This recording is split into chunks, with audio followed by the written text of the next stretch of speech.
Doctor ইউনূসের অন্তর্বর্তীকালীন সরকারের মেয়াদ বাড়বে, দীর্ঘস্থায়ী হবে। তার মানে 1 নম্বর উপকারভোগী হলো ডক্টর ইউনূস, তার অন্তর্বর্তীকালীন সরকার। 2 নম্বর উপকারভোগী হলো প্রশাসনের বিভিন্ন জায়গায়, বিশ্ববিদ্যালয় সহ বিভিন্ন শিক্ষা প্রতিষ্ঠানে যেই ভিসি প্রভিসি রেজিস্ট্রার সহ এবং প্রশাসনের ডিসি এবং সচিব সহ বিভিন্ন আমলাদের সেগুলো দখল করেছে কারা? একটা বলেছে, মাহমুদ আলম উপদেষ্টা বলেছে যে বিএনপি যদি 10টা চায়, জামাত এসে 4টা চায়। তার মানে এই জামাত সহ তারা যে প্রশাসনের বিভিন্ন জায়গা থেকে সুবিধা ভোগ করছে, ক্ষমতায় না গিয়েও সেই সুবিধা তারা পাবে, তাদের সুবিধা পাওয়া অব্যাহত থাকবে। কারণ 1941 সালে মওদুদি যখন জামাতে ইসলাম প্রতিষ্ঠা করে, তার পরবর্তীকালে এই ভারত, পাকিস্তান, বাংলাদেশ কোথাও জামাতে ইসলাম ক্ষমতায় যেতে পারে নাই। কাজেই ক্ষমতায় না গিয়েও তারা যদি ক্ষমতার স্বাদ ভোগ করতে পারে, তাহলে নির্বাচন না হয় তো তাদের জন্য ভালো। কাজেই দ্বিতীয় উপকারভোগী হলো জামাতে ইসলাম। আর 3 নম্বরের উপকারভোগী সেটা হলো যে কিংস পার্টি বলে খ্যাত, রাষ্ট্রীয় পৃষ্ঠপোষকতায় ডক্টর ইউনূসের আশীর্বাদ দিয়ে যে এনসিপি গড়ে উঠেছে, তারাও যে রাষ্ট্রীয় সুযোগ সুবিধা ভোগ করছে। জাতিসংঘের বৈঠকেও যখন যায়, তখন তার সাথে বিএনপি, জামাত এবং এনসিপিকে সাথে করে নিয়ে যায়।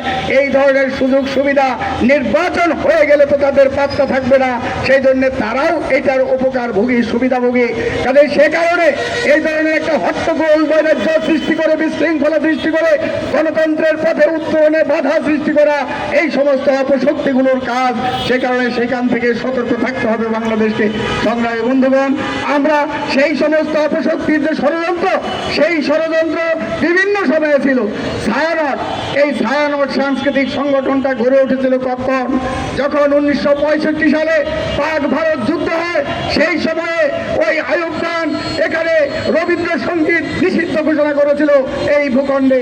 তখন মানুষ জেগে উঠেছিল তার প্রতিবাদে, এবং তার প্রতিবাদেই এই ছায়ানট সংগঠন সেটা গড়ে উঠেছিল।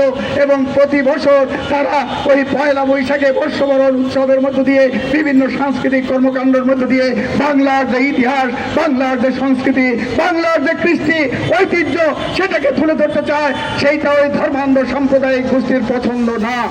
আর অতিথি শিল্পী গোষ্ঠী বাংলাদেশে এখানে একটা প্রগতিশীল রাজনীতি, বিপ্লবী রাজনীতি, তার পরিপূরক হিসাবে একটা সাংস্কৃতিক আন্দোলন গড়ে তোলার জন্যই অতিথি শিল্পী গোষ্ঠীর সেটা জন্ম হয়েছিল। সেই অতিথিকে আক্রান্ত করা সেই ধর্মীয় সাম্প্রদায়িক গোষ্ঠীর তৎপরতা বলে আমরা মনে করি। সংগ্রামী বন্ধুগণ, সে কারণেই এটা চিহ্নিত শক্তি। নাম তাদের আমরা কেউ না বললেও তাদেরকে আমরা সবাই চিনি, কিন্তু তাদেরকে অবিলম্বে গ্রেপ্তার করার জন্য আজকের এই সমাবেশ থেকে আমরা দাবি জানাচ্ছি। একই সাথে তাদের বিরুদ্ধে আইনানুগ ব্যবস্থা গ্রহণের জন্য দাবি জানাচ্ছি। সংগ্রামী বন্ধুগণ, আপনারা জানেন ওই দীপু দাস, তাকে হত্যা করা হয়েছে একটা উগ্র সাম্প্রদায়িক গোষ্ঠী মত সৃষ্টি করে, তৌহিদি জনতা, তারা ধর্ম অবমাননার যুগে। সেই দীপু দাসের পরিবার অসহায়, তার বাবা একজন শ্রমিক দিনমজুর, কুলিগিরি করে ওই তারাকান্দা বাজারে, সেখানে সে তার পরিবার একটা অসহায়, কিভাবে চলবে? একজন উপার্জনক্ষম ব্যক্তি ছিল দীপু দাস। সে কারণে তার পরিবারের যে দায়িত্ব, আর্থিক যে ক্ষতিপূরণ, সেই ক্ষতিপূরণ প্রদানের জন্য দাবি করছি।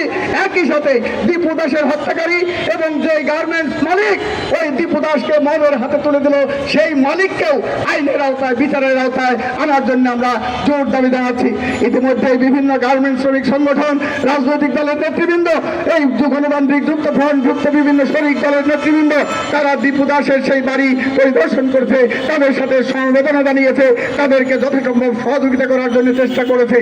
আগামী 30শে ডিসেম্বর এই দেশে আন্দোলনরত গার্মেন্টস শ্রমিক সংগঠনগুলো ওই দীপু দাসের হত্যাকাণ্ডের বিচার, খুনিদেরকে গ্রেপ্তার এবং বিচারের আওতায় আনার জন্য দাবিতে ঢাকার পল্টন থেকে ওই ভালুকা অভিমুখে একটা রোড মার্চ সংগঠিত করবে। সেই রোড মার্চে আপনাদের সকলকে অংশগ্রহণ করার আহ্বান জানাচ্ছি। একই সাথে এই সন্ত্রাস নৈরাজ্য বিরুদ্ধে যে আন্দোলন, গণতন্ত্রের যে সংগ্রাম, সেই সংগ্রামে আপনাদের অংশগ্রহণের আহ্বান জানিয়ে আজকের সমাবেশ এখানে আমরা শেষ করছি।